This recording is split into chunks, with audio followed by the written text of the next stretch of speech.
I was hoping you'd change the introduction because to keynote this assemblage of educators, parang the curriculum vitae is not suitable. I'm sure you're looking for a doctoral degree in education for PNU and not somebody who ran a fast food chain in Las Vegas and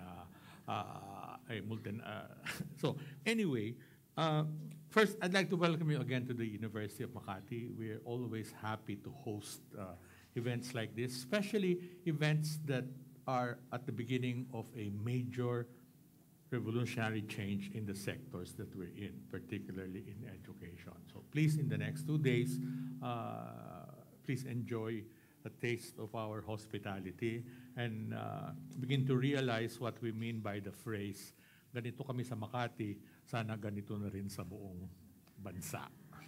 Di ba? This is a symbol of what can be done if I think our leadership puts its hearts and minds together on things that really count,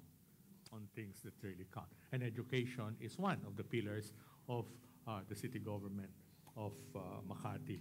I'd like also to, at this beginning, to kind of pay tribute to this initiative that Rex Bookstore has conducted. You know, Don was my student at the Asian Institute of Management in the Center for Entrepreneurship. And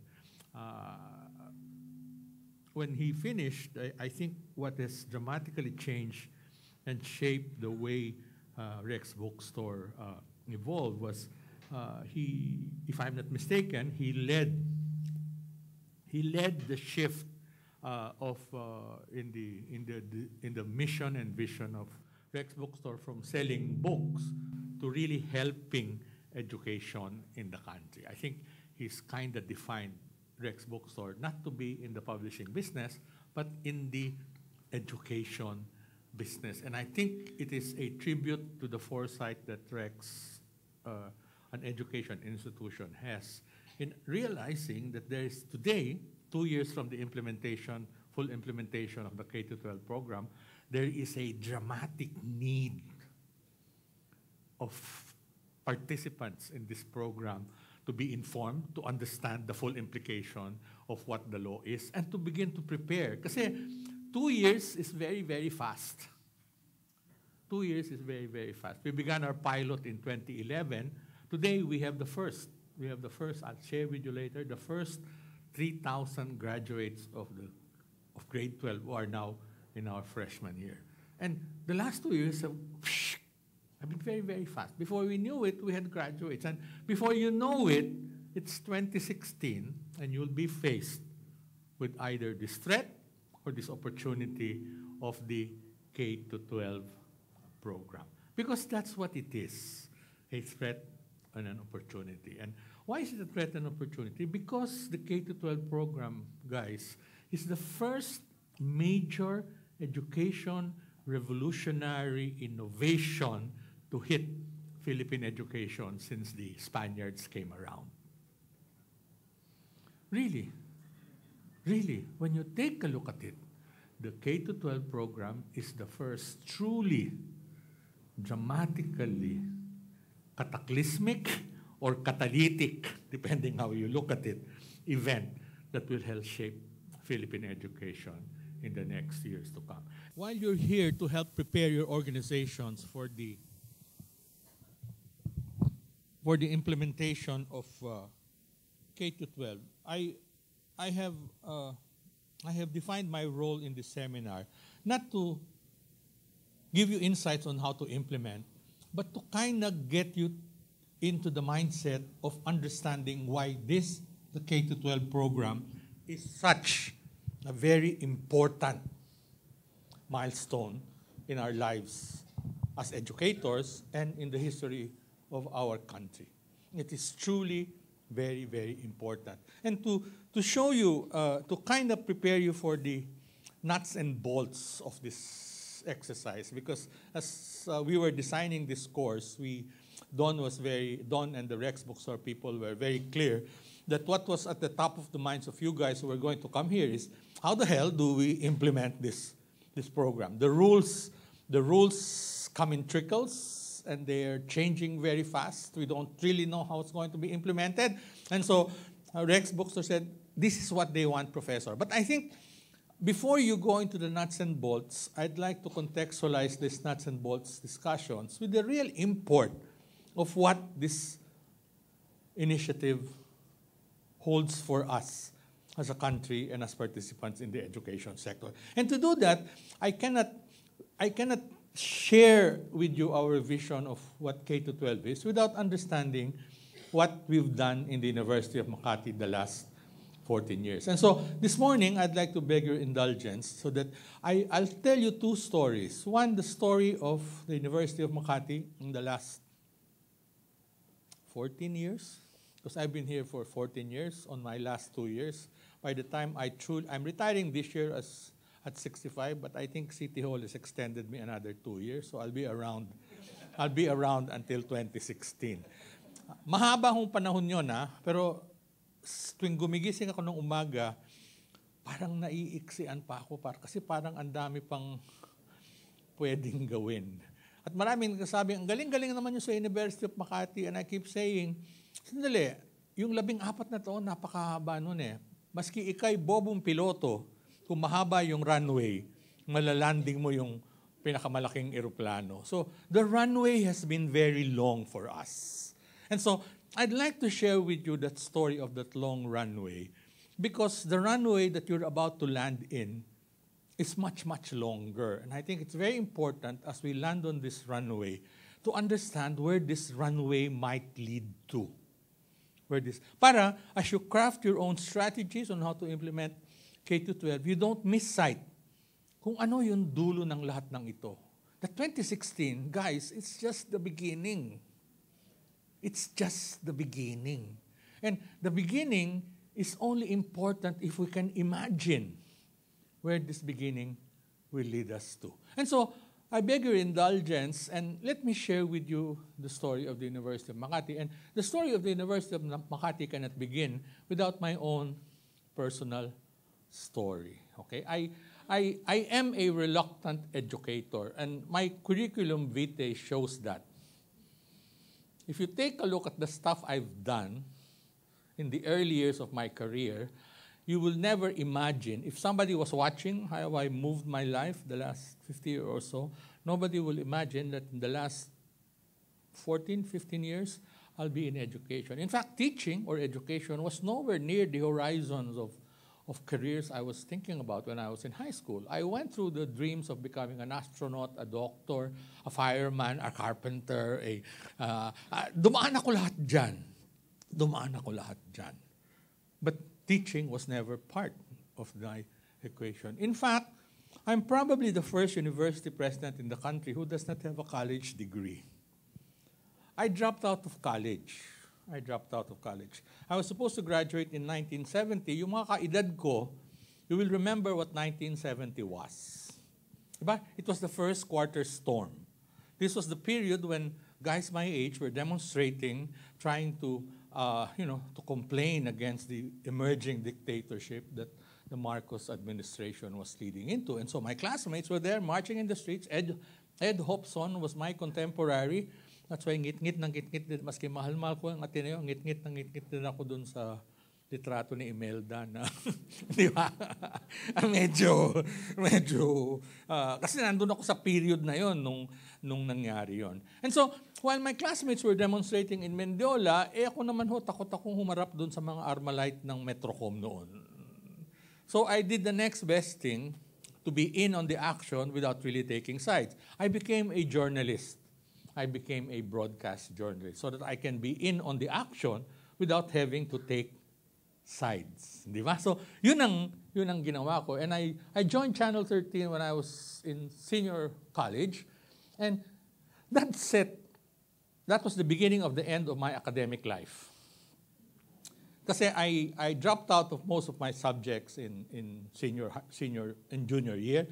I still enrolled in freshman year, fourth year college, but hindi na ako nakapag-drop eh. Awol na lang yung nangyari sa akin. And then, in the second semester, my parents still gave me money for tuition fee. Pero hindi na ako nag-enroll. Pero sa utak nila, I was in school because I drove my sisters to Marinol in the morning. And then I'd go to school kasi very few realized that I was already out of college. So I was still the managing editor of the school newspaper, maski hindi na ako. So natutulog ako dun sa the only air-conditioned room at the Ateneo then, which was the Guidon room. And then at 4 o'clock when I'd wake up, I'd go and work in Channel 13. And I remember very clearly, February 1970, over dinner, my mom said, "Oh, anak, anong susuot ko sa graduation mo?"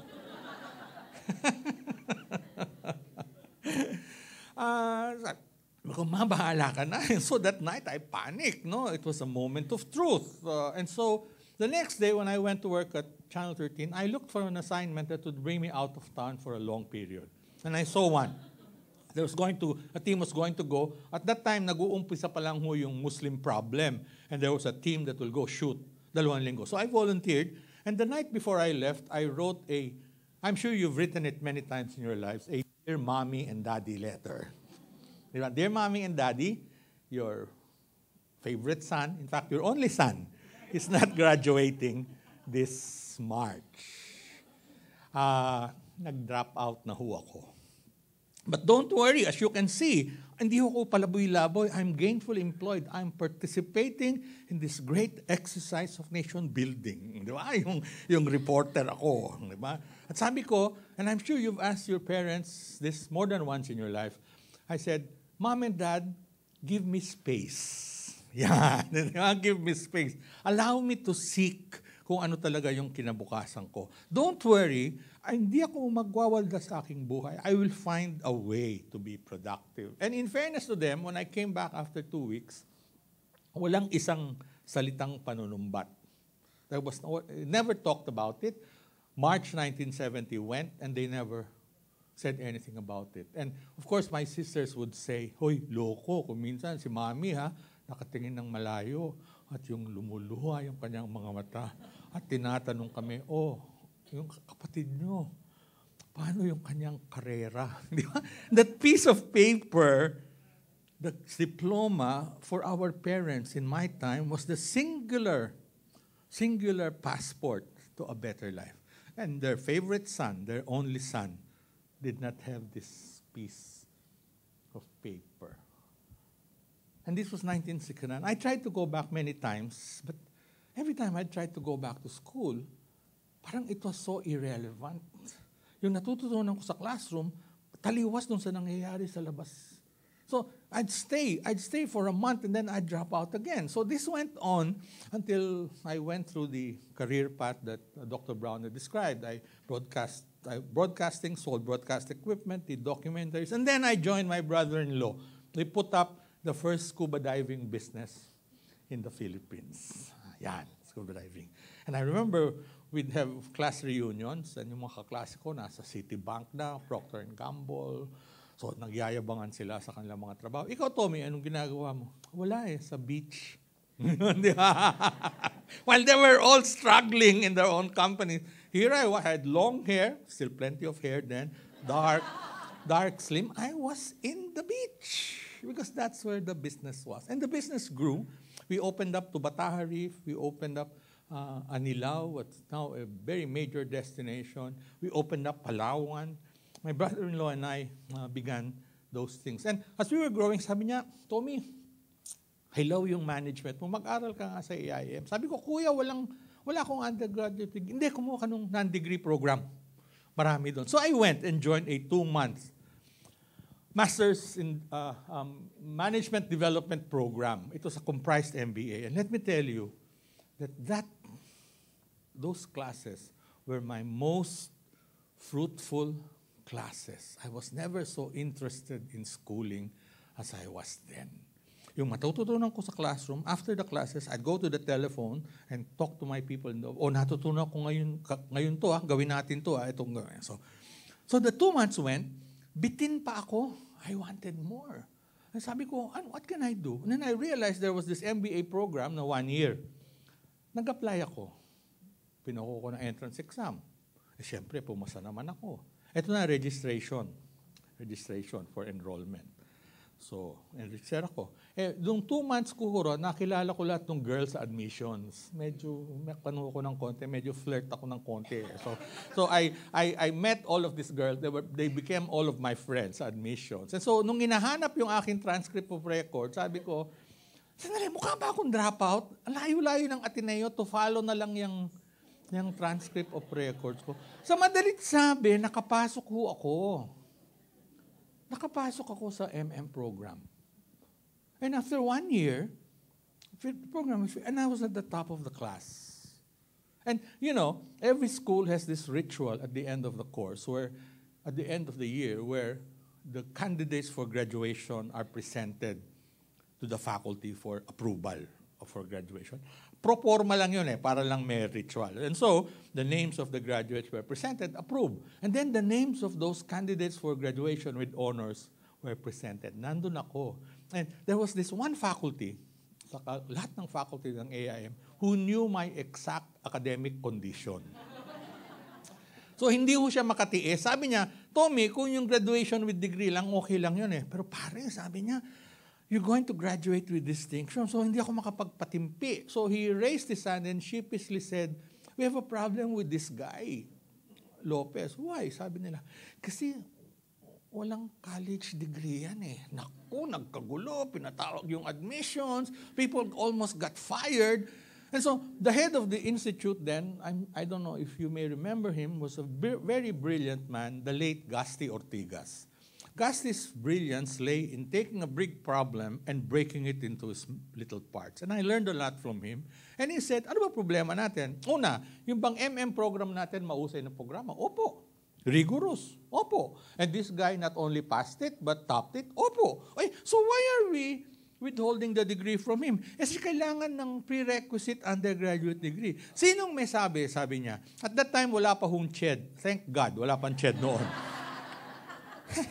Kaya mahal na mahal ako ng CHED Thank God wala pang CHED noon. Merong Bureau of Private Schools ang DepEd noon. So anong gagawin? Tanong natin kung anong pwedeng gawin. At that time, as now, there are equivalency programs. And in fact, a degree-granting institution can ask a waiver of a prerequisite degree to confer an advanced degree. Yung mga honoris causa, di ba? Like Erap has a PhD in Ateneo. Can you imagine? He never finished high school.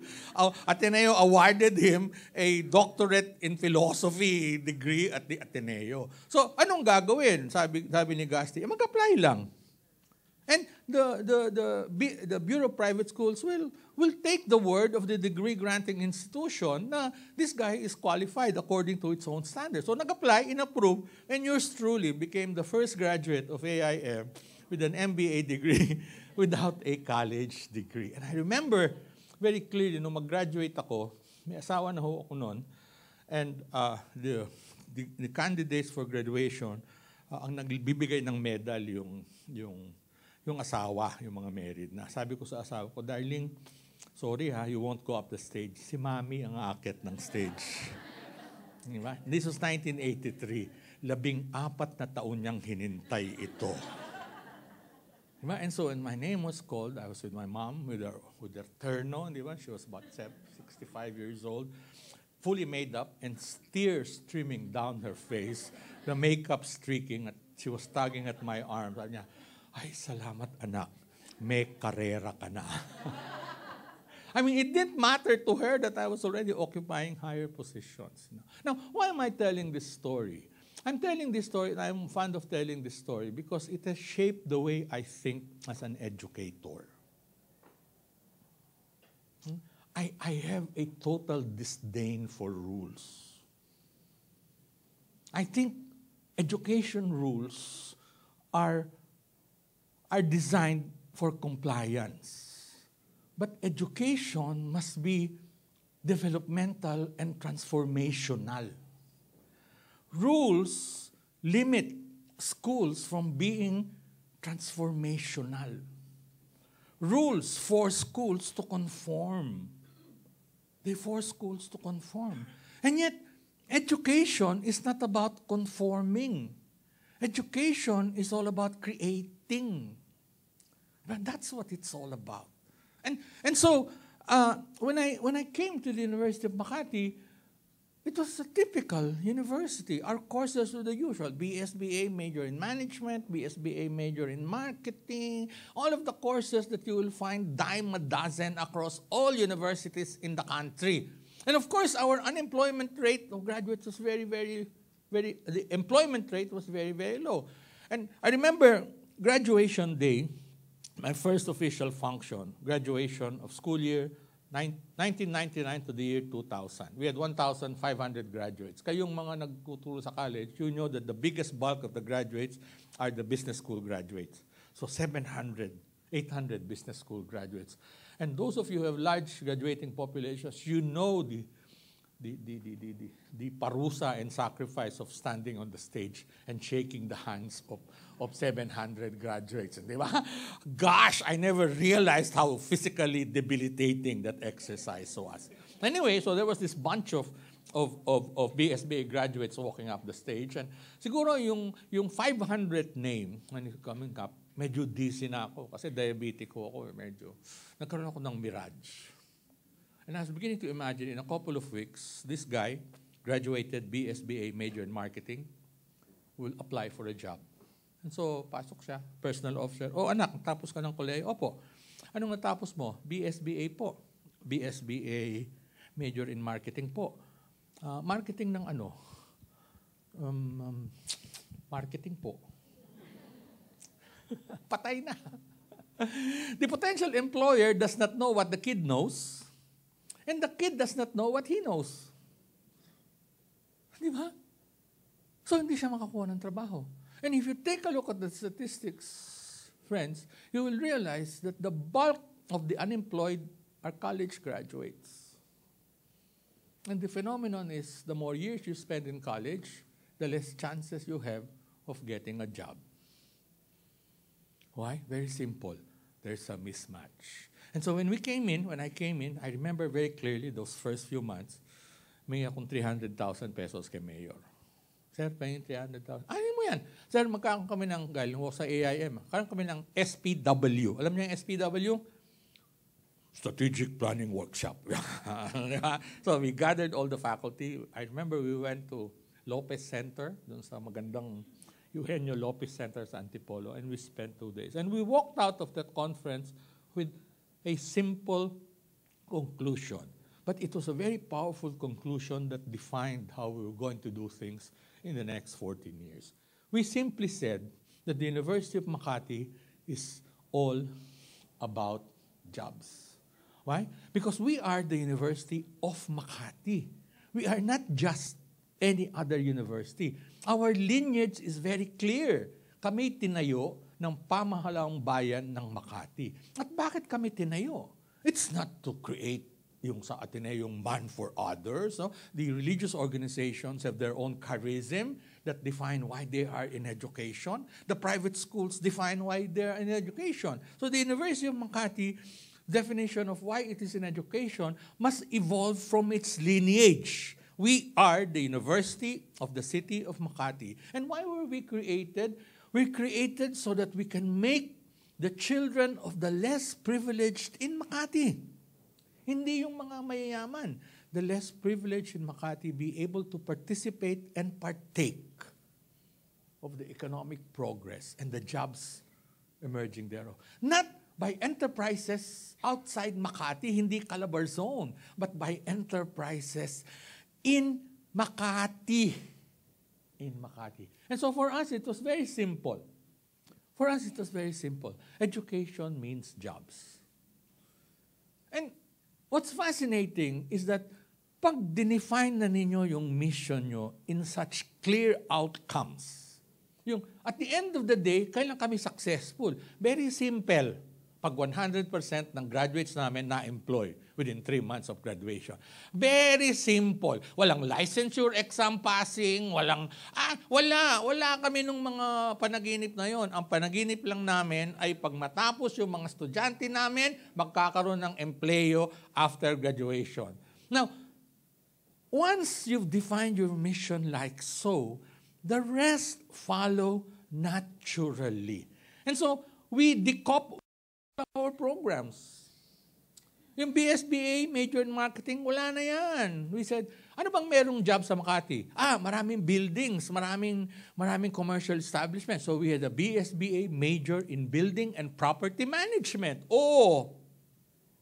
Di ba? Ano bang meron? Maraming mga retail enterprises sa Makati. So what will we have? We have BSBA major in retail management. So that pagdating ng bata sa personal manager, ano bang alam mo anak? Mahusay ako sa retail management. Alam ng bata kung anong alam niya at alam ng mag-i-empleyo kung anong alam ng bata. And so what emerged out of that single conclusion was a slew of courses that we developed not by ourselves, not in the enclaves of our offices as academicians, but in partnership with the potential employers of our graduates. And so we developed, at the time when ladderization was a sacrilegious word, diba? At the time when CHED and DepEd CHED and TESDA were not talking to each other, we developed the dualized university education system, where all our courses were in partnership with private sector at saka ladderized. Each year may terminal program so that kung bata ayaw na mag-aral, pwede na siya magtrabaho. Meron na siyang kakayahan bawat taon. And they were taught with practitioners together with our faculty. And some examples of what we had, no? Our college business administration, you take a look at the specialization. They are very specific to particular jobs. You take a look at our technology management, you will realize, very clear, alam na bata kung anong alam nila, alam ng potential employer kung ano alam ng bata. Today, we have about 600.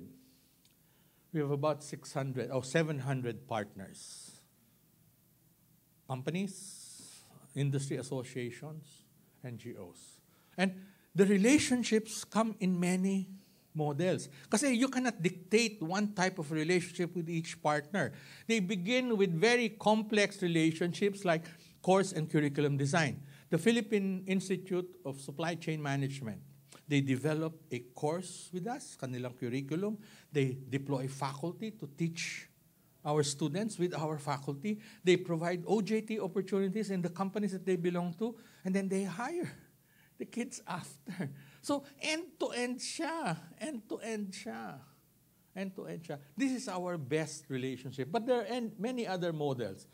They provide, some institutions or some partners provide faculty that will teach industry context. We have faculty training. We instituted a policy so that a faculty member can go on sabbatical, not go to school, but work. Work with a partner. Ang hiling ko lang, pagbalik niya, ay kailangan mag-develop siya ng curriculum at courseware dun sa natutunan niya sa workplace. And I will give you the equivalent rank of an MBA. I will give you the equivalent rank of an MBA. But you know, guess what?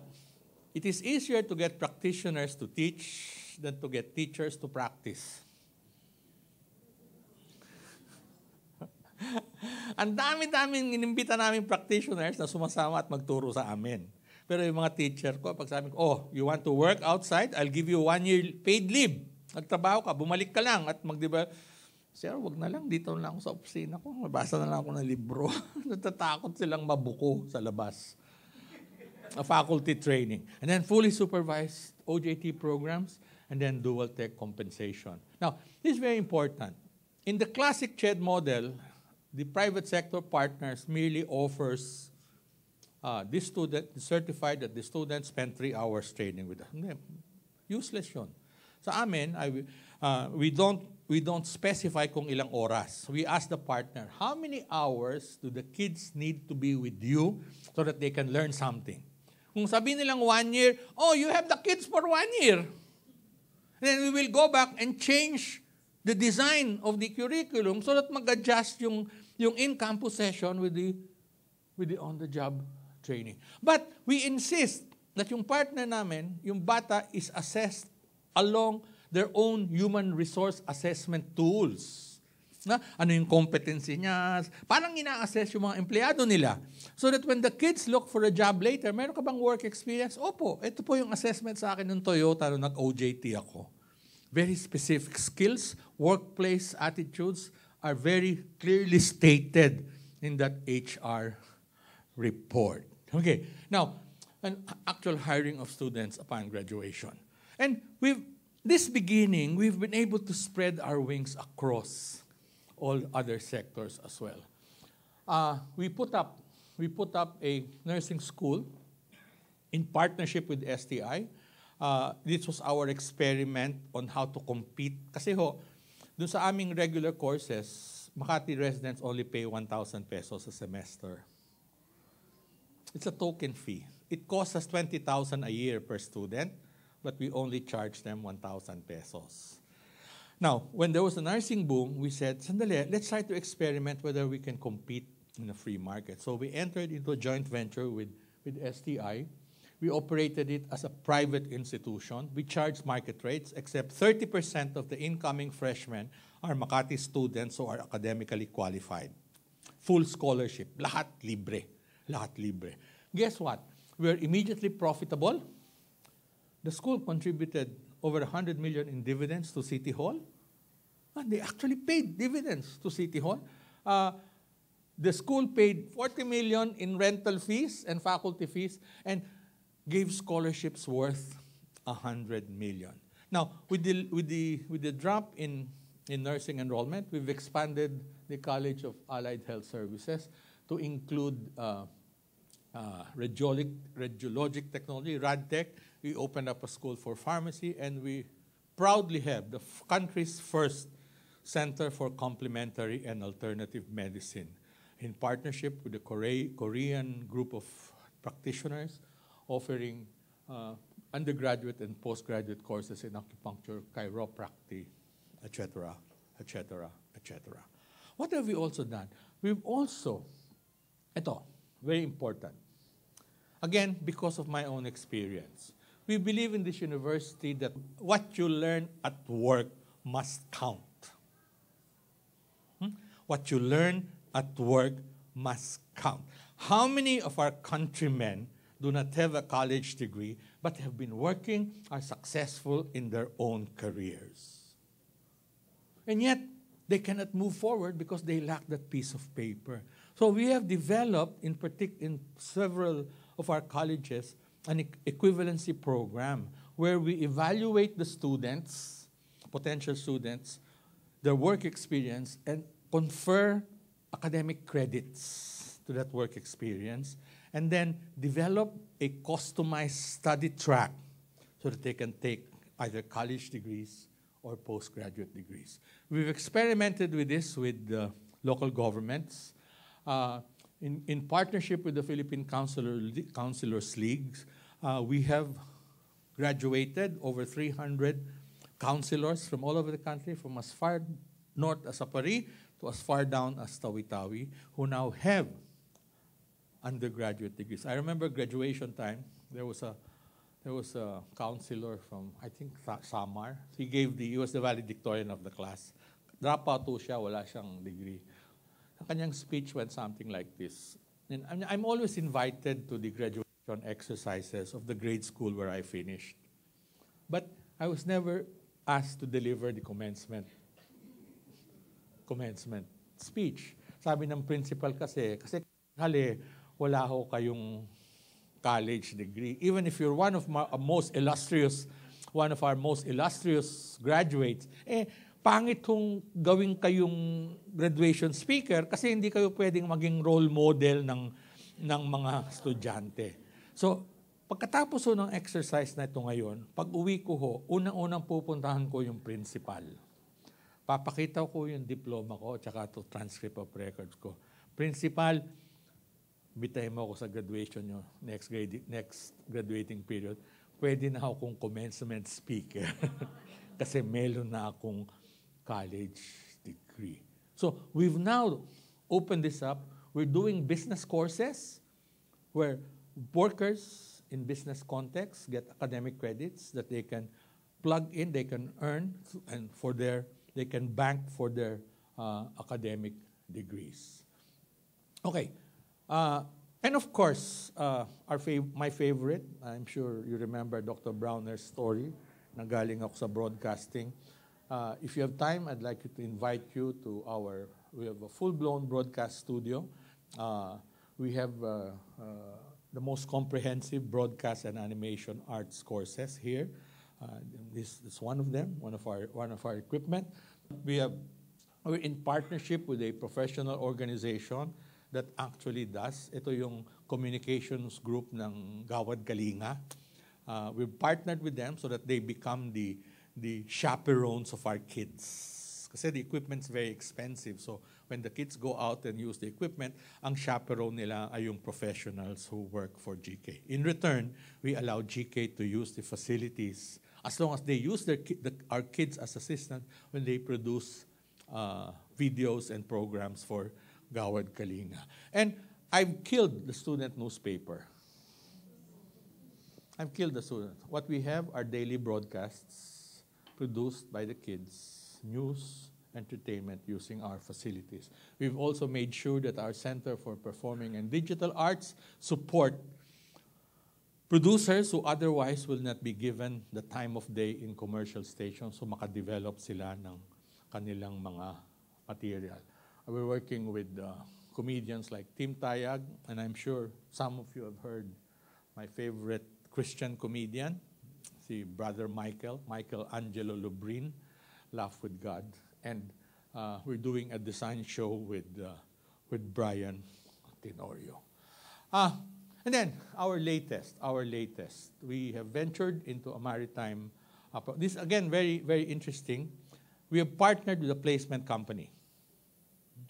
We partnered with a maritime placement company. They're investing about $2 million worth of equipment and facilities. Okay, and then all the students are scholars. $500,000 pesos worth of tuition. They're all scholars. Why? Because they're all guaranteed employment by the manning agency. Again, end to end. Employers ang kapartner namin, they're funding it because it makes good business sense for them. Sa amin naman, our kids can get access to this. We've also partnered very powerfully with Gawad Kalinga. Yung NSTP namin is very closely linked, whether you're in ROTC, Rover Scout, CWTS, kadugtong siya sa Gawad Kalinga. So when Gawad Kalinga needs warm bodies, they need 2,000 kids, UMAK, pwede bang punta kayo sa summer, 2,000 kids. We provide them 2,000 who are not only bodies but trained in community work through the NSTP program. We've also partnered with the American Hospitality Academy to have a very world-class culinary. But, we're talking here, but one of the other areas where we're concentrating on is not to improve the quality of their lives as students, but also the quality of their lives as persons. Alam nyo, nung pagpasok ko rito nung 2000, our kids were not only poor, they also looked poor. Today, they're still poor. But as you walk around in this campus today, you will realize they no longer look poor. Matitingkad na yung tayo nila at nakakatingin na sila ng diretso sa inyo. Bakit? Kasi nararamdaman nila what it is like to be out there in the real world where your worth as a person is proven. And we've worked very hard to do this. We've made sure, for example, that all our services are student-centric. Andyan wala na. Andyan yung aming VP admin. Pag may linya na na nagfo-form sa registrar, nagpapanik na sila.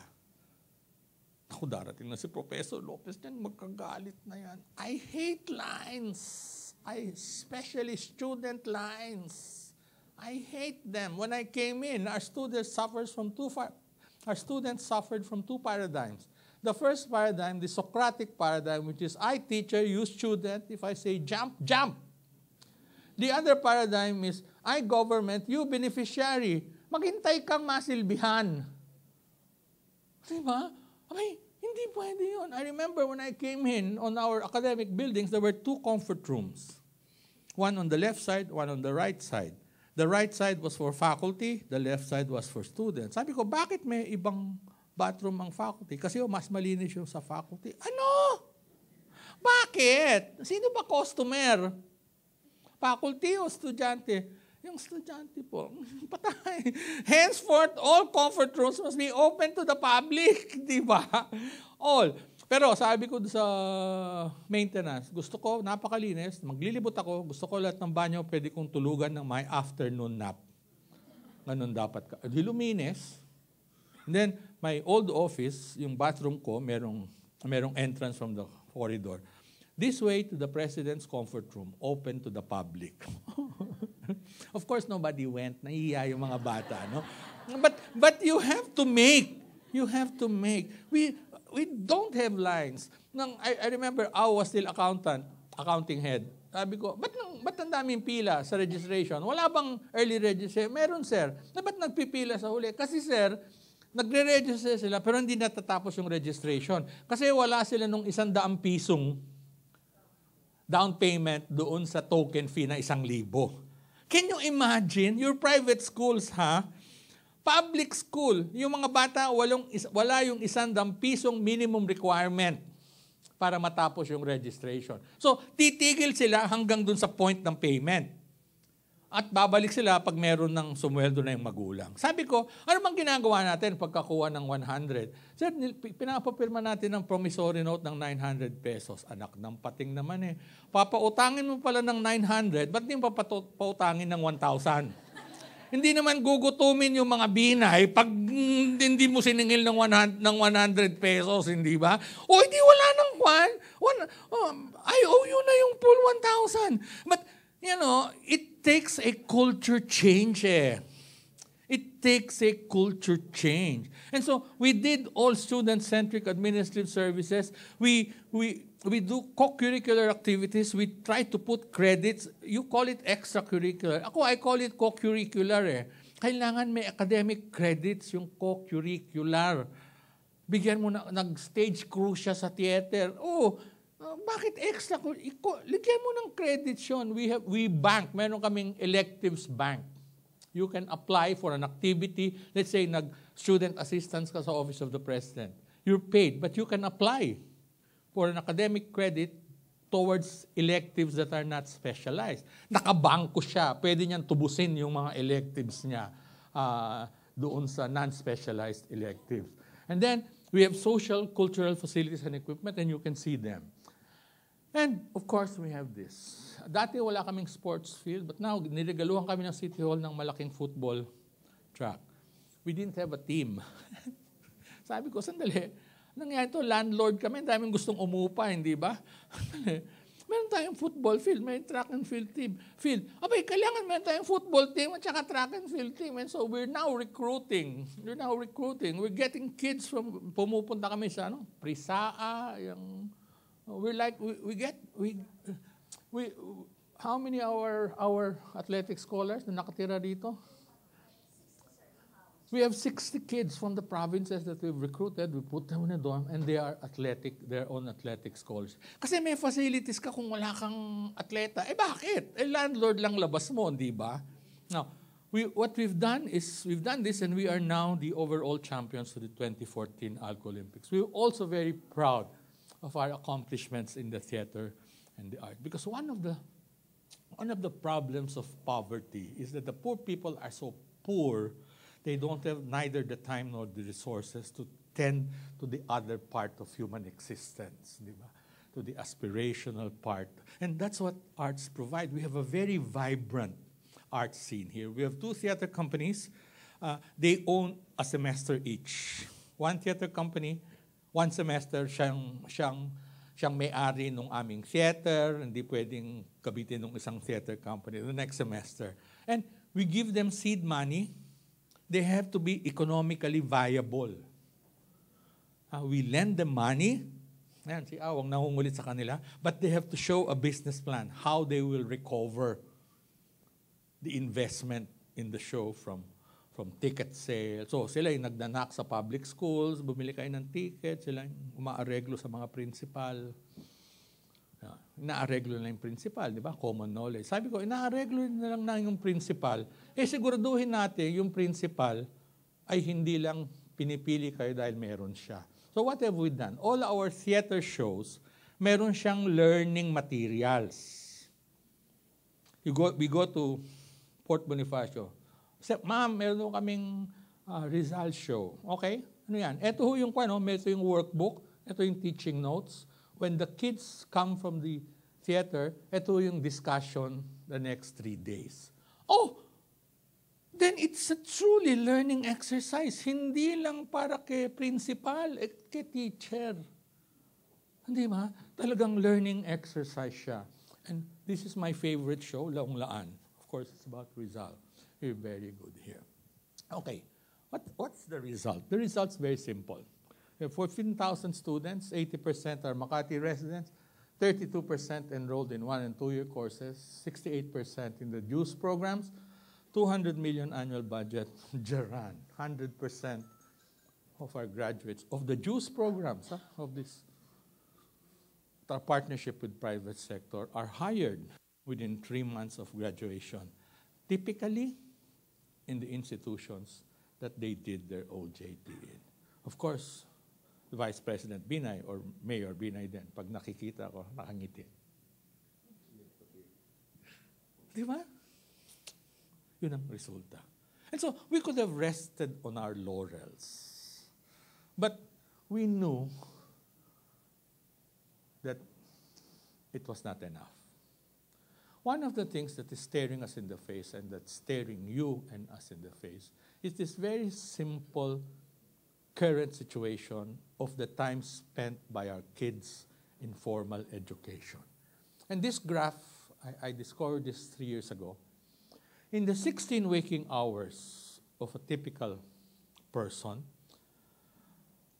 the most number of hours he spends in formal school is in grade school to high school. But in grade school and high school, kids spend only, in the Philippines, I think it's a little bit higher, only about 25% of their waking hours in formal schooling. Now, what's the implication of that? You have these other parts where the kids are not in formal schooling. And the amount of time spent in formal schooling reduces as the kid progresses through higher levels of education. In college, he spent 7.7% of his waking hours in formal school. In graduate school, it's even less. And of course, in the workplace, ito na lang yung kanyang continuing, CLE, continuing education, professional education. Now, based on my story, you will realize that we've done this.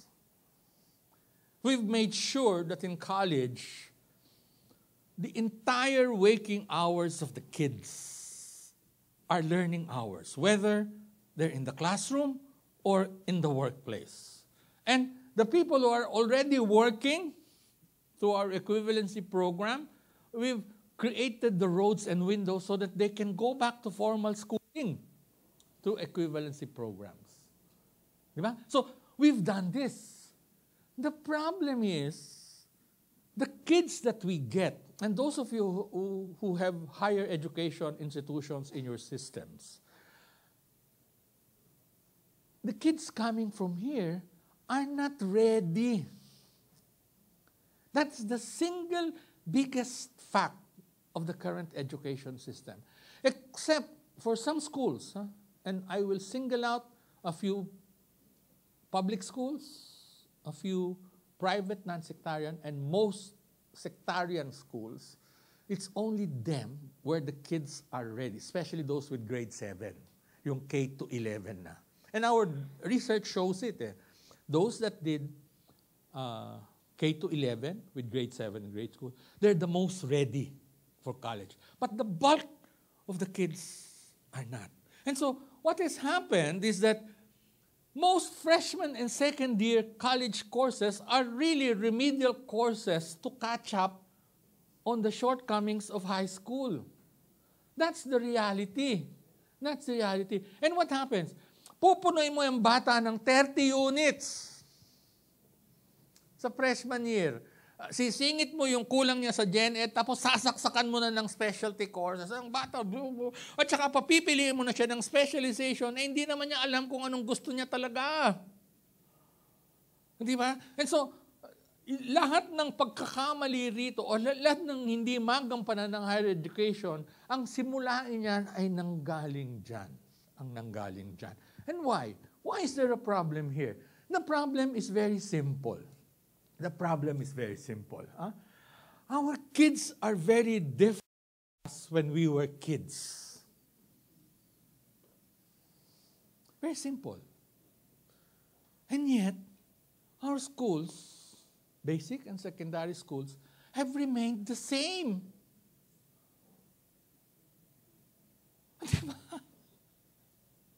You and I were very different when we were kids from the way our kids are today.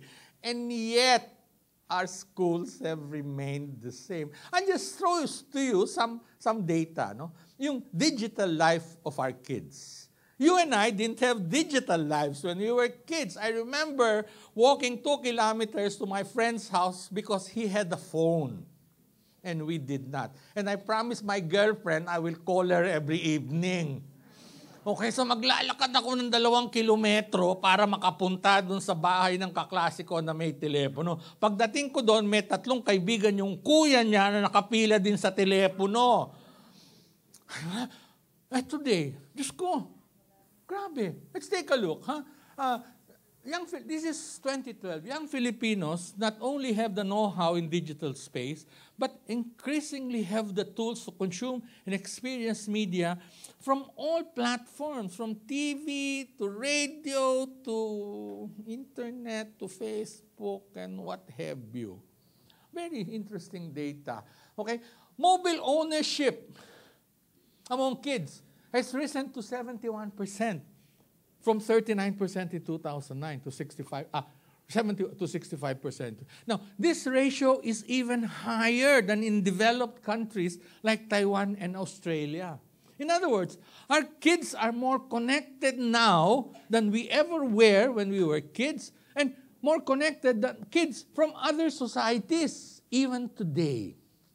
Now, what do the kids do? Well, you know, di ba? They have 82% have access to the internet at least once a week. 37% get online daily. 50% have internet-enabled homes, and 16% have tablets. And what do they do on the internet? Okay, most gaming, Facebook, YouTube, iTunes, Instagram. A good number. 28% do their homework on the internet. I haven't bought a single library book since 2003. Not a single library book. What for? You buy the book today, another edition comes out tomorrow. And so I've instructed our library for our 600 courses. They all have websites as reference sites. So when my teachers tell my students now, mag-research ka, hindi namin sinasabing magpunta ka sa library. Mag-research ka sa internet. Kasi nobody goes to the libraries anymore except to get away from the heat. Nobody goes to the library anymore. Besides, online content is updated in real time. Wala na yung 2006 edition, wala na yung 2010 edition, hindi ba? It's all internet. And so pag pumupunta yung accreditation dito, nakikipag-away ako. Yung nursing school namin, nahanapan kami ng 5,000 titles. What for? Para ma-accredit kami, bumili ako ng 5,000 sa Ascaraga. Yung mga gula-gulanit na pahina para may mapakita lang ako. Kasi ba't ako mag-i-invest ng 5,000 bagong mamahal ng mga nursing books 15,000 ang isang piraso. I will buy a 20-year-old book for 5 pesos. I have 5,000 old books that nobody uses. I have 5,000 books. Di ba? So, very different, very different. Now, and so, the problem with our schools today is not that they're no longer what they used to be. No, our problem with our schools today is that they are still what they used to be. That is the problem with our schools today. And they have to change. Why do they have to change? Because today, the 21st century is all about constant, rapid change. And schools must be able to absorb those changes and share those changes with our kids. And that all the person's waking hours are learning experience. Meron ba taga St. Paul's dito?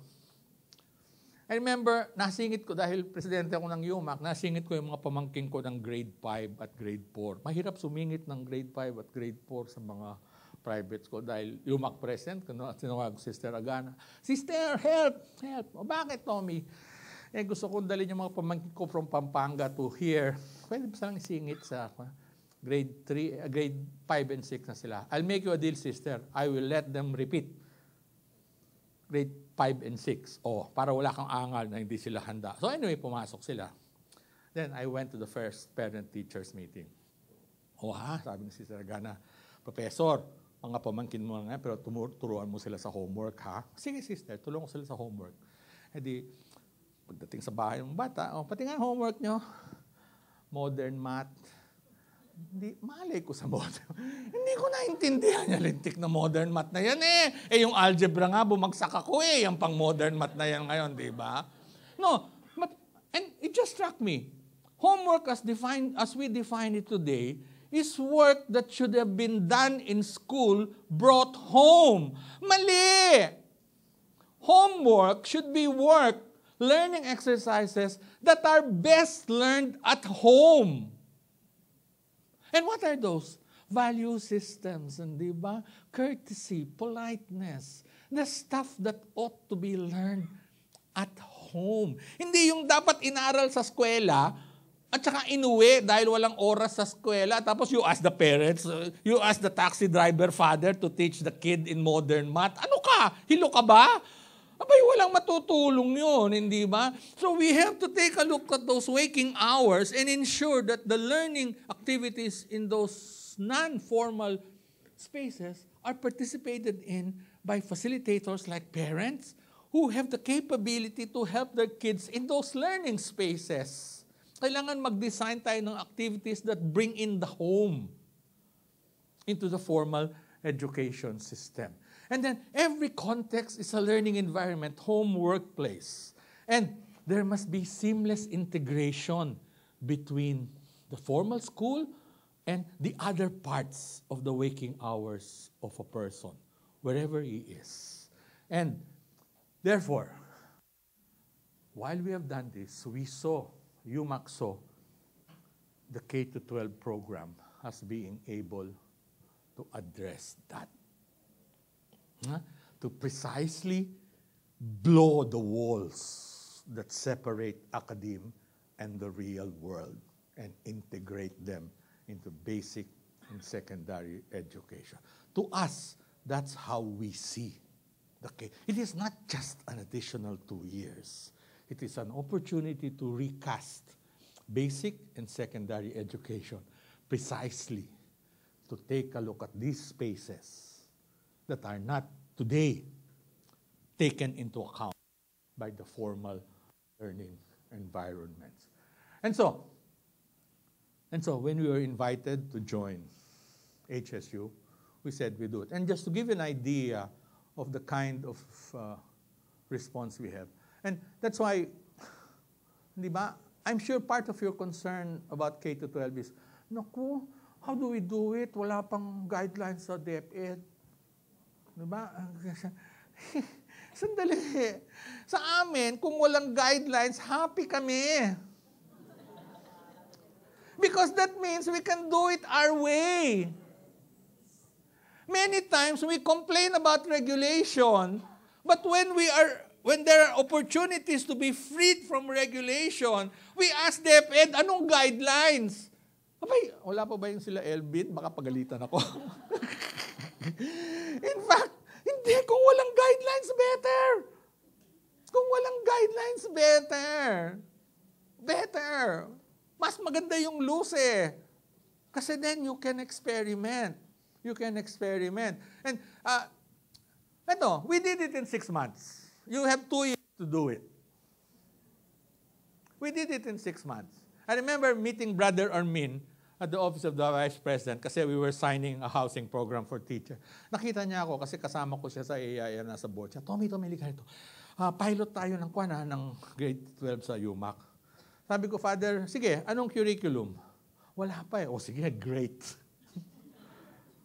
So, after I said yes, I went to Mayor Junjun.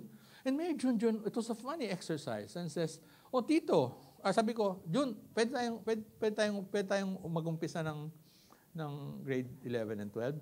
Sabi niya, but do you believe in the program? Oo, just do it. Diba? Sabi ko, Mayor, baka may political implications kasi yung mga magulang medyo baka umangal kasi, nadadagdagan ng 2 taon. Ilan bang estudyante yan? Mayor, ang nag-graduate ng 4th year, Mayor, if we do it, ayoko ng pautal-utal. If we do it, next year, I will scrap freshman year.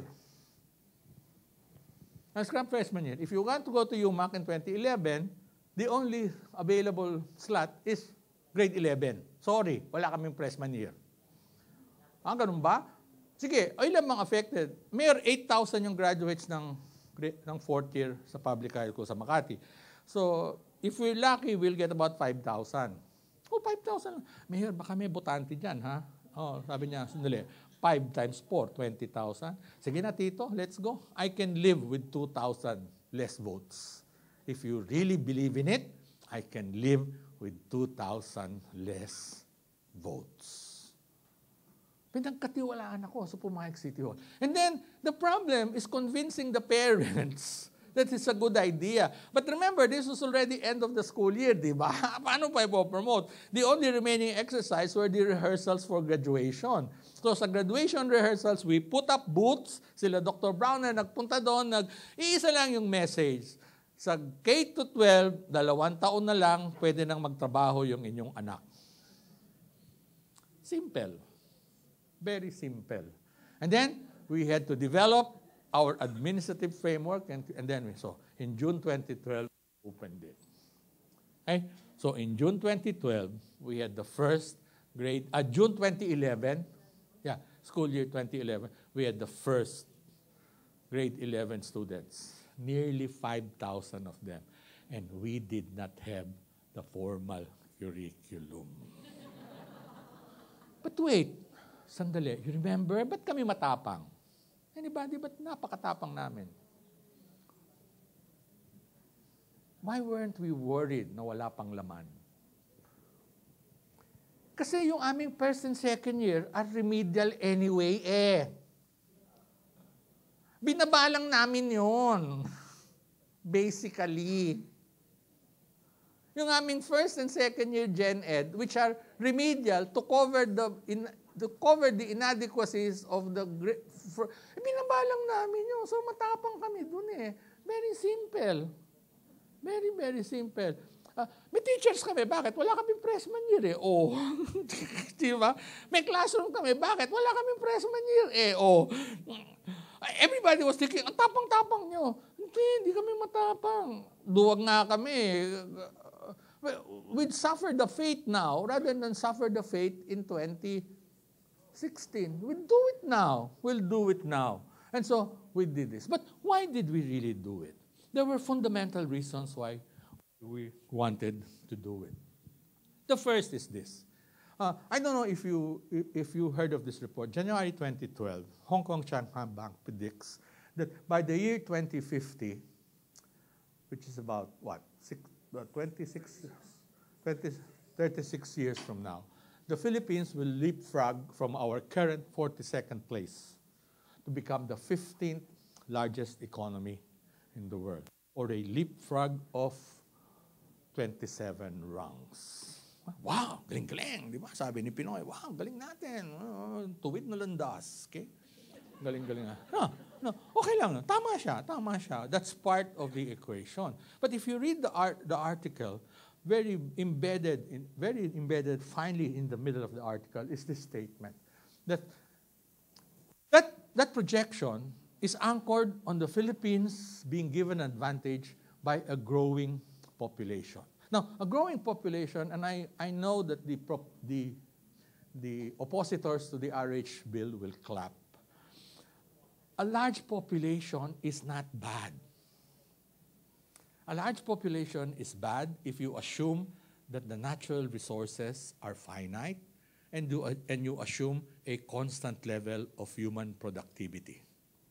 But if you accept the reality that human productivity rises to great heights during times of adversity, you will realize that a rising population, which is properly educated and trained, can provide the productivity not only to sustain the increase in population, but to sustain the economic growth as well.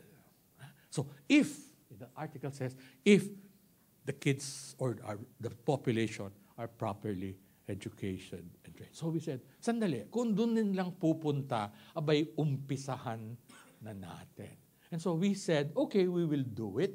Because why senior high school? For 3 reasons. Very simple. One, because we know that 4th year high school is not enough. 4 years of high school or K to 10 is not enough. We know it year in, year out. The kids that we get here, they're not qualified for the baccalaureate courses. Simply, 85%, no, 90% of them are not qualified. Their English competencies are 2nd year high school. Their math competencies are 3rd year high school.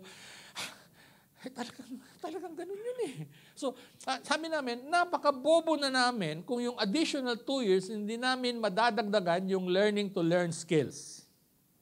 I mean, a school is not worth its name as a school if the additional 2 years do not provide the additional competencies. So that's the first reason.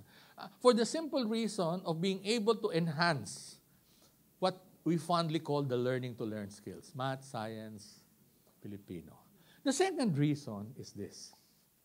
How many of you took specialization, decided specialization in freshman year? And when you're 3rd year, ayoko itong aking major. Gusto kong mag-shift. Pero if you shift, you will have another year to go. So itutuloy ko na lang, di ba? Sa education siya. 3rd year education, ayaw na niya mag-education, but mag-shift siya in another year or 1 more semester. So itutuloy ko na. So in the meantime, pag-graduate na ng education, magko-call center agent siya kasi ayaw pala niya magturo. Now, we force our kids to choose a specialization right out of high school. They're not ready to make that decision. They have not been exposed enough to the world to say, etong gusto kong maging career path. The other thing is, who says that you need additional 4 years to be productive members of society? Who says that? If you look at the economy, the great economies of the world, in America, how many % of its population go to college? In Europe, how many % of the population go to college? We're one of the few countries where we equate a 4-year college education as the necessary road to productive citizenship. It's not. It's not. And so we say, okay, we want the additional 2 years, we'll expose the kids to career options, and after 2 years, they will have employable skills. And then the other one. One of the problems of curriculum developers, how the hell do you embed soft skills? That's a great debate. That's a great debate. I mean, you can very clear how to learn English, how to teach and learn math, how to teach and learn sciences. Pero yung citizenship or religion. Sister, I remember I had a religion teacher, Father Martin. Irish, palaging lasing pagpasok sa eskwela.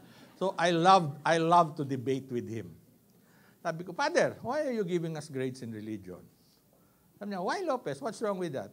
Father, if I get 100 in religion and I die tomorrow, will I go straight to heaven? Sabi niya, no, of course not. Why, Father? Because religion is a way of life. Oh, there you are, Father. So why are you giving us grades? Why is the assessment for the religion subject like the assessment for a math, science, or English subject? Di ba? When the learning outcomes that are desired are very different from, and therefore the assessment tools must be different. So I remember second semester, it comes to class, and it's, as usual, medyo mamumula yung pisngi. Tsaka kung lumapit ka, maamoy mo yung mompo, yung, yung pinagmisa sa umaga.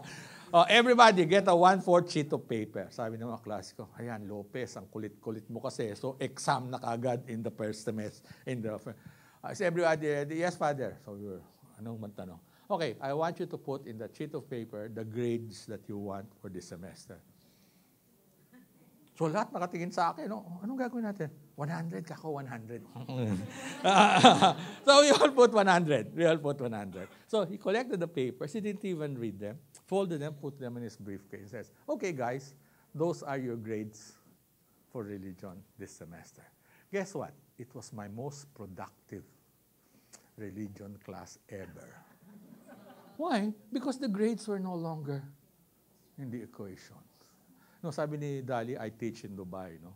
Yun, very traditional. Gusto nila, pag magbigay ng grades, yung malawak yung band para may normal distribution, di ba?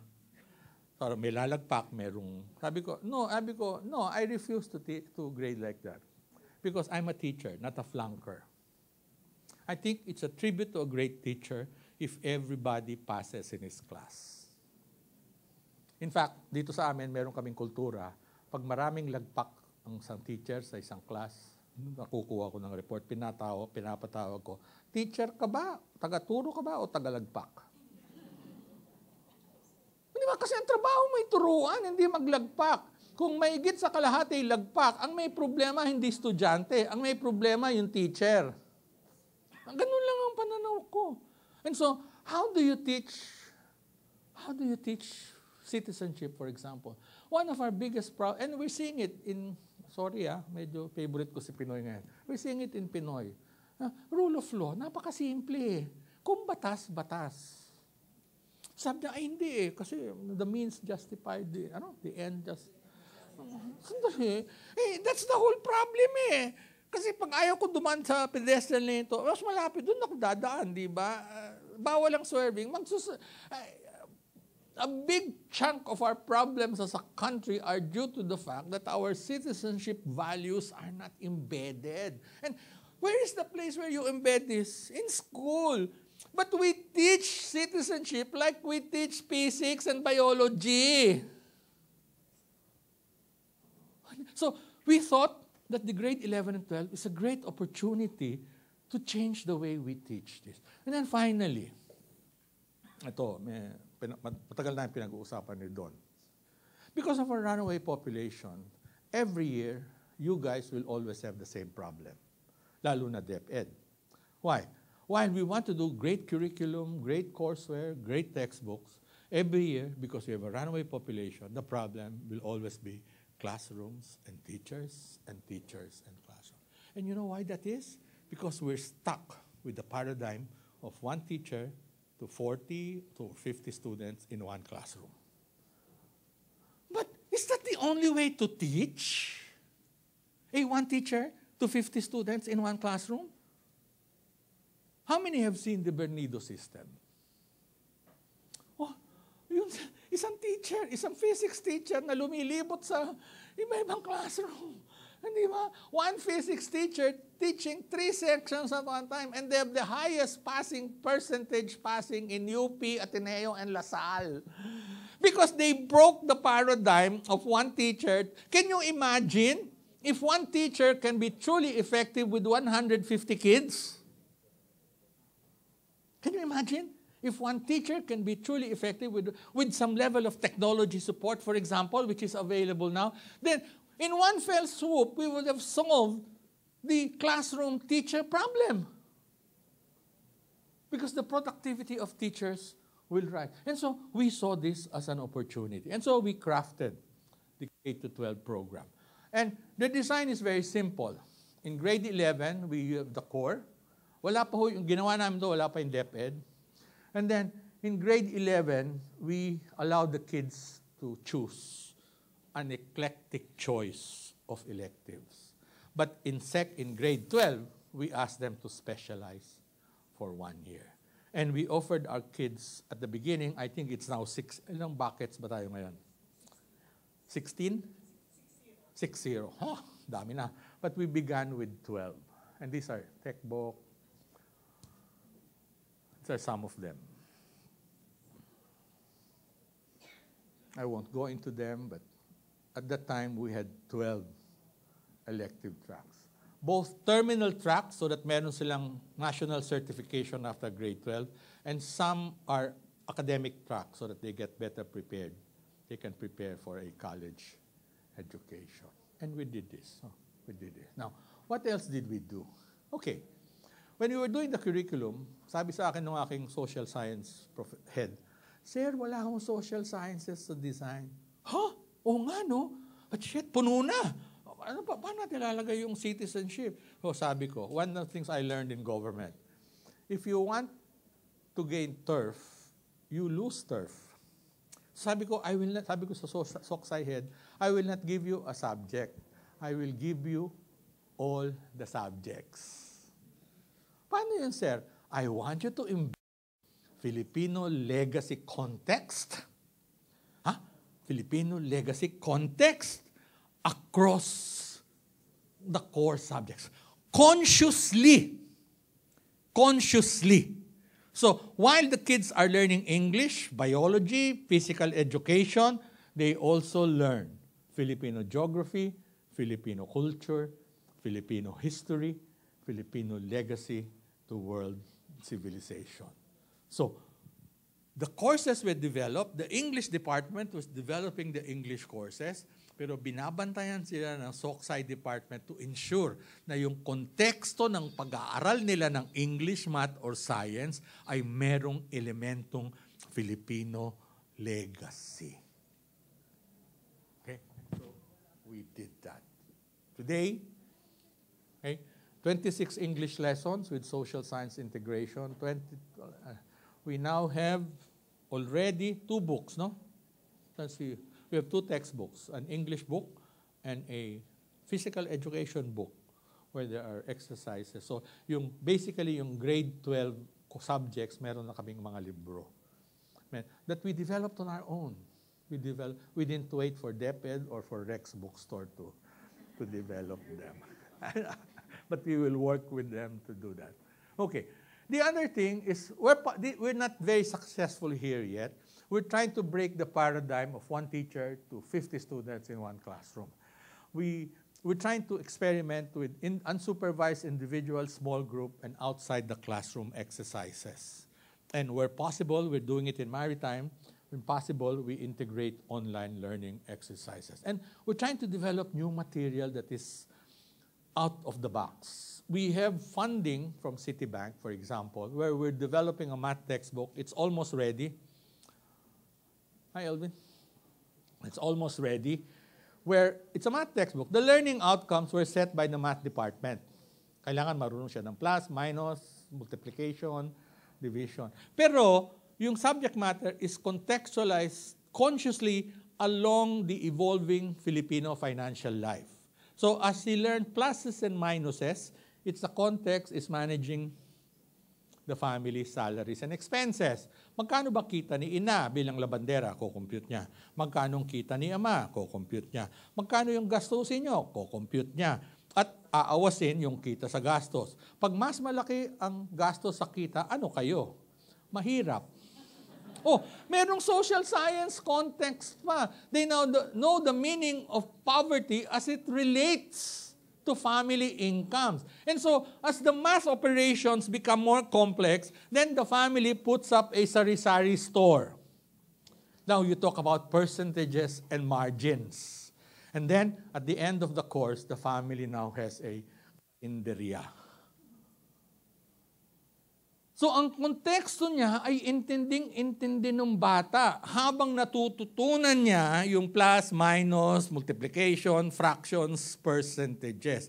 At yung homework, ano yung homework? Yung homework, simple. Family Financial Diary.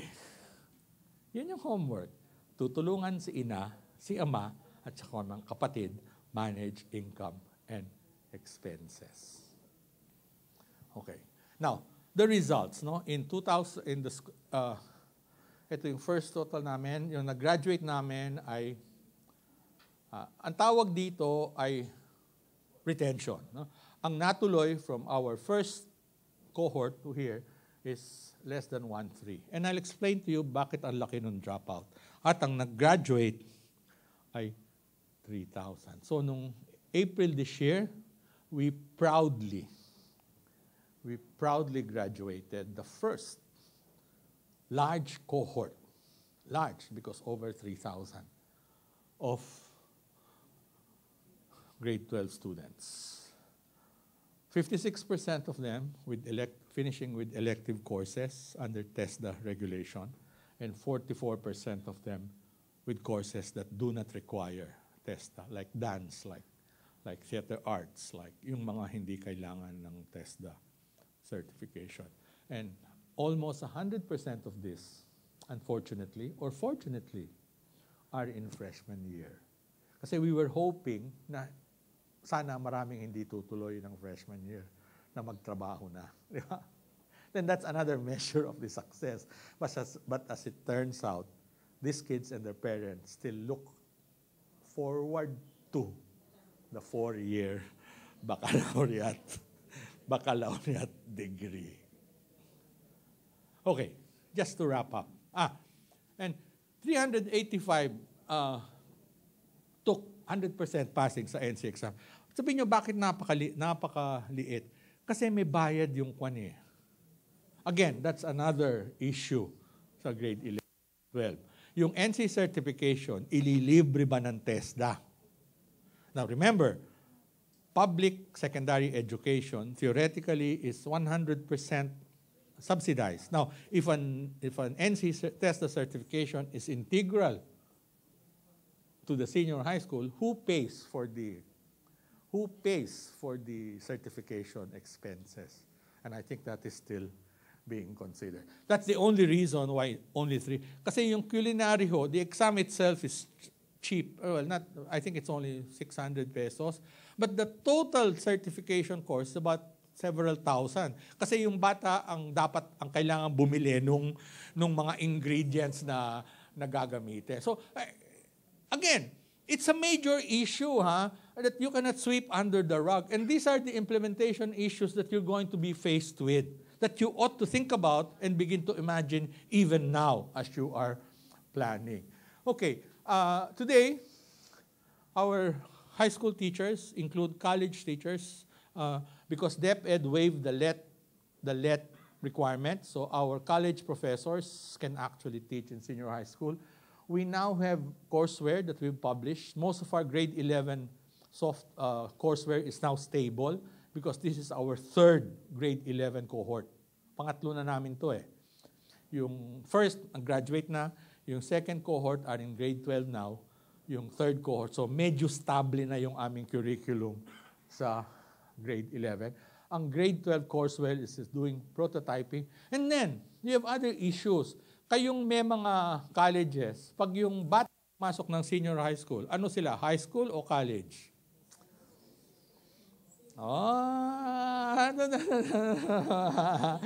Meron ba silang separate extracurricular activities? Meron ba silang separate student government?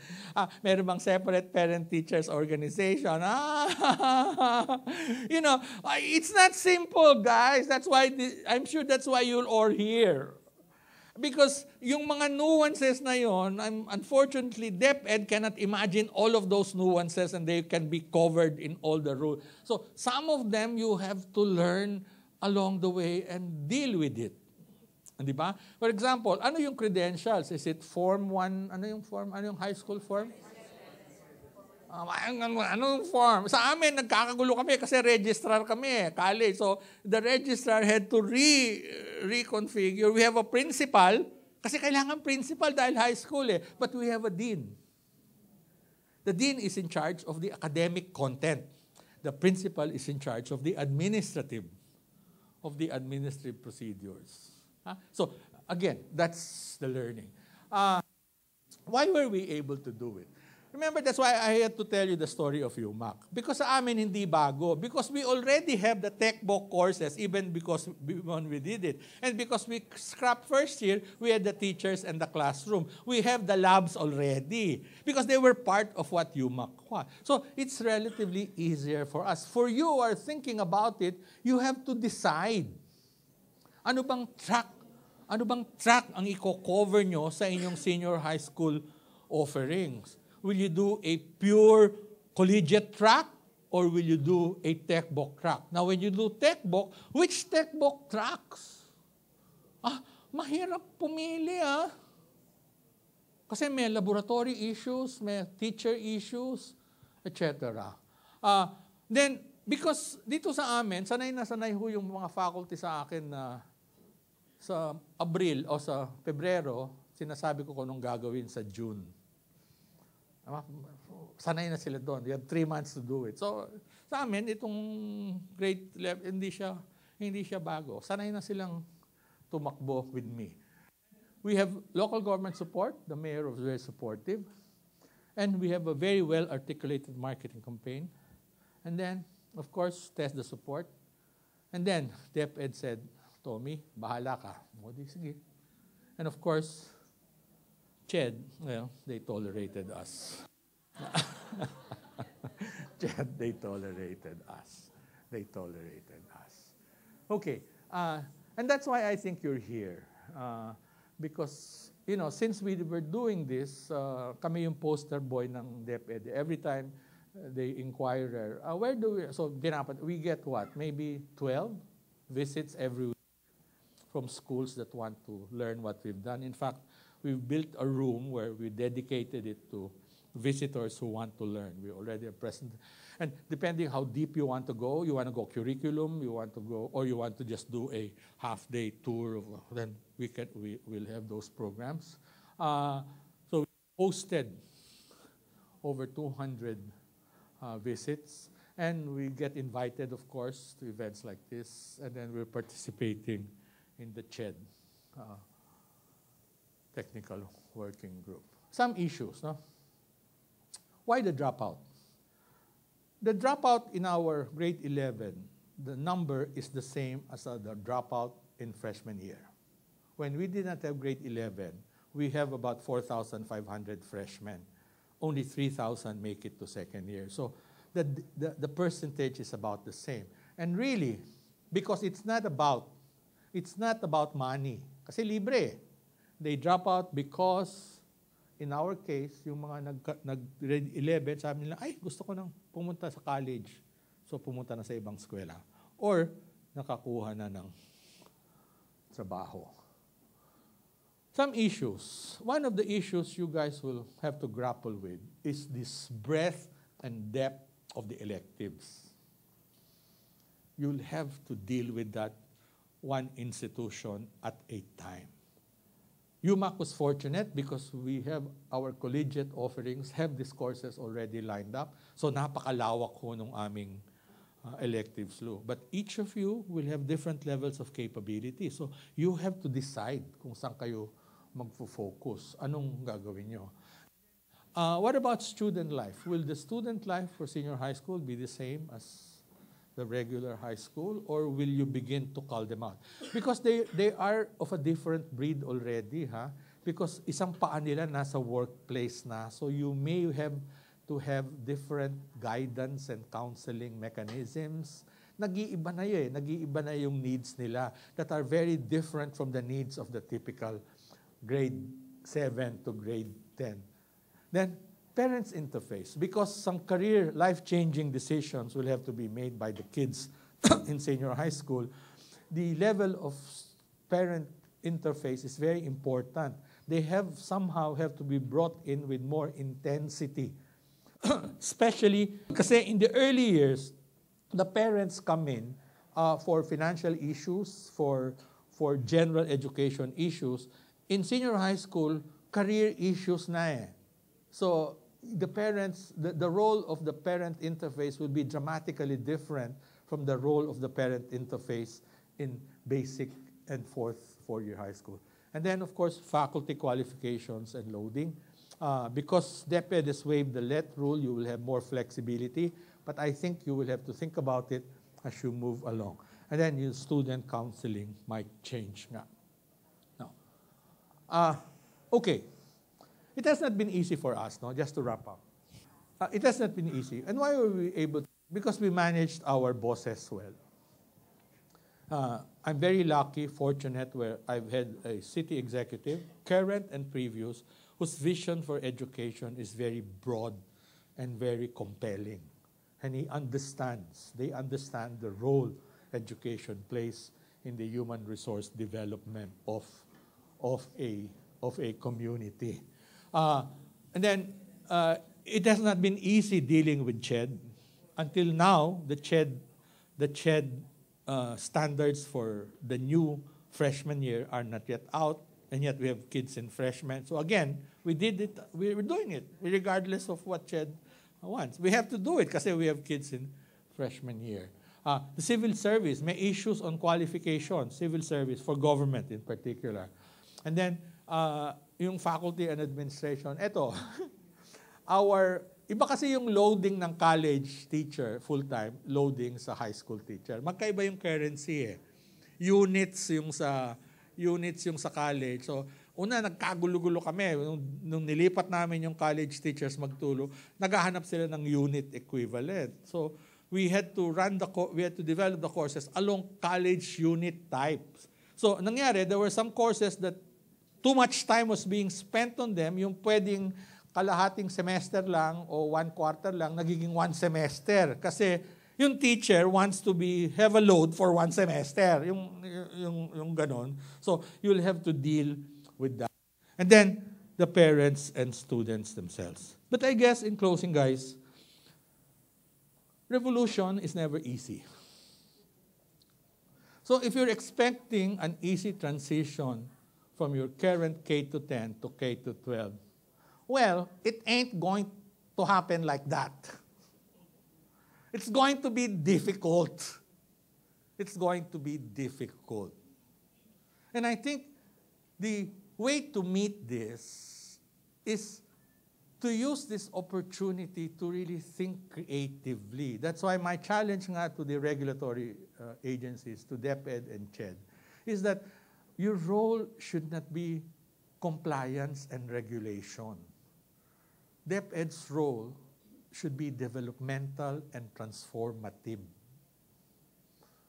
That minimums rather than maximums are set, but allow the schools to develop and find their own places in the sun. While there is need for regulation to ensure that fly-by-nights are weeded out, and I think it behooves CHED for HEIs who want to teach senior high school, and it behooves DepEd as they ramp up the high schools into senior high school to be more liberal and flexible in their criteria. I know Elvin is here. I have a big issue with having very tough compliance requirements for high schools who want to offer senior high school. Kasi sa akin napakasimple. Kung inallow ka ng magturo ng high school, dapat automatic na yung approval mo to teach senior high school. Kung inallow ka na ng CHED magturo ng freshman to 4th year, dapat automatic na yung accreditation mo, eligibility mo to teach senior high school.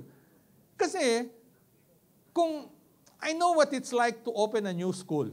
Kasi dun sa Pampanga ho, yung lumang bahay namin doon, dinonate ng mother-in-law ko dun sa mga pastor. And they were trying. Naku, napakatindi ng requirements for putting up a new school. Kailangan may-ari ka ng lupa,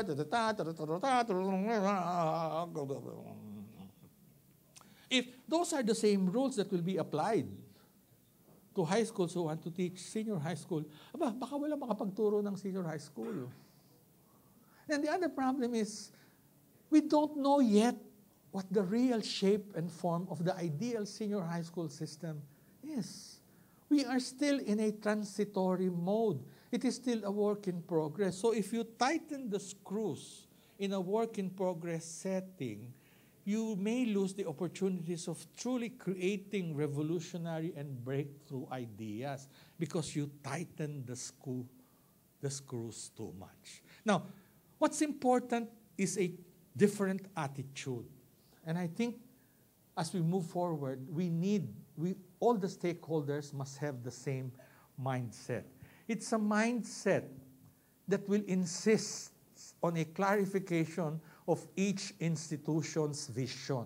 So when you walk out of here, not only must you prepare for the technicalities of doing it, it must be very clear what the role you play in the overall scheme of education. I was talking to a parish school nearby. Sabi niya, Sir, magte-techbook ba kami? Sabi ko, Father, simple lang yan eh. Yung mga estudyante nyo ngayon, anong ginagawa pagkatapos ng high school? Nagpupunta sa college. Ay, simple. Collegiate track lang kayo.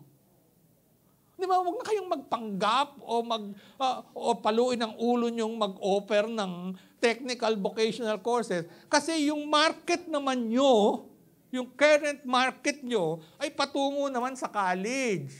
So, I don't know what the final rules of DepEd are. If a school wants to do only collegiate track, senior high school, they must be allowed to do collegiate track, only senior high school. Di ba? So, but that must evolve from your vision. Now, with your vision, you must then begin to look for and embrace game-changing strategies. And sinasabi ko nga, do not look at a lack of concreteness in the regulations as a problem. You look at it as an opportunity to try new things that haven't been done before. Because the education sector is ripe with opportunities and examples and best practices of how education can be delivered differently and more effectively in the 21st century. And finally, you must be able to put a culture in the organization so that beep, my apologies to the doctoral graduates, ang ay hindi yung rigor of the old education models that are currently being taught in our education, teacher training schools, but begin to imagine a flexible and fleet organization. And so, it's all, I think, about your ability to change. The K-12 program is the most disruptive educational reform program in our lifetimes. And we're very fortunate to be alive and participating in this experiment now. Why? Because the rules will change. The rules, as Elvin will share with you, they're rules today, but I'm sure the rules will change. And what will happen, this disruption will all lead to a change in typologies. There will be high schools that will be concentrated on collegiate track. There will be high schools that will be concentrated terminally on tech book. But that all, the typologies will change. Today, a high school is a high school, is a high school, is a high school. Yung Don Bosco lang ang medyo kakaibang high school, maliwanag yung track nila. But most of you are the same. Here is a chance to redefine the typologies of the different high schools depending on what your vision for your institution is. There will be disruption in curriculum. The old rules will change. We have to take a look at integration. We have to look at energizing and making more productive with technology. We must be able to take a look at that. And then we must change. We must learn to accept business models. You know, most of you will be recipients of the voucher system. Correct? Diba? Are you looking towards that? Yeah. Because the DepEd's high schools are totally incapable of providing the additional capacity for the kids that will go out of fourth year. So they will naturally have. Now, you take a look at that simple thing like a voucher system. And you imagine what that will do to the future of education in this country. Now, what can happen? Most of the complaints of the private schools is that there's very little government support. Well, this experiment of the voucher system, if it works, kung hindi mababoy, will open an era for a different kind of government support that is in form of grants in aid, scholarships, So that while the currency may be smaller than what you are currently charging, then opportunities for top-ups. Di ba? They come in with a 15,000 voucher, your tuition fee is 20,000. Oh, then 5,000 na lang yung dadagdag nung... So, that is a very fundamental change in the business models of private schools today. Very, very fundamental change. We're now opening the window of government support through, not through grants, but through tuition fee subsidies. Very fascinating. Wag lang nating babuyin. Let us help DepEd make good that initiative.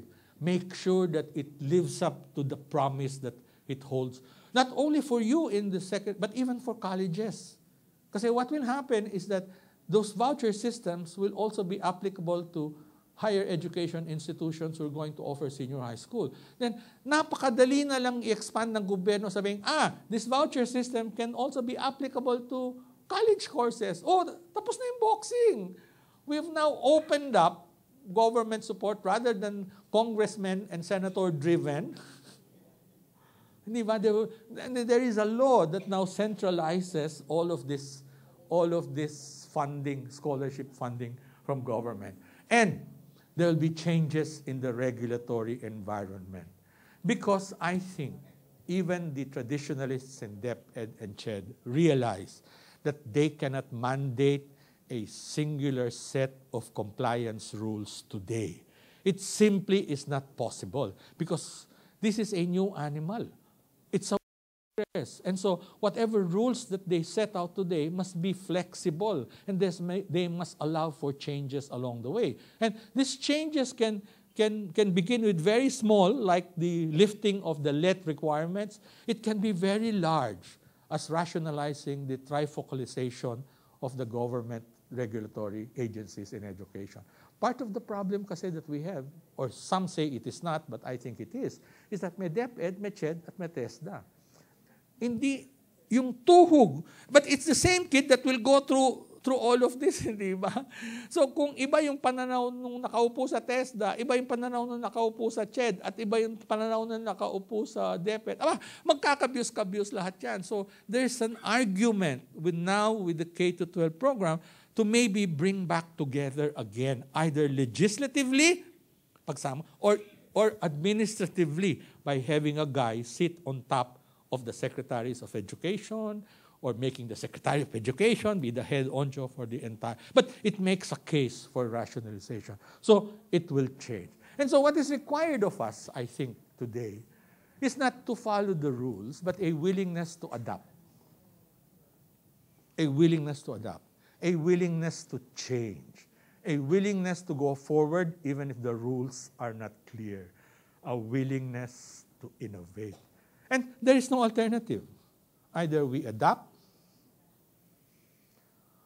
or we become irrelevant.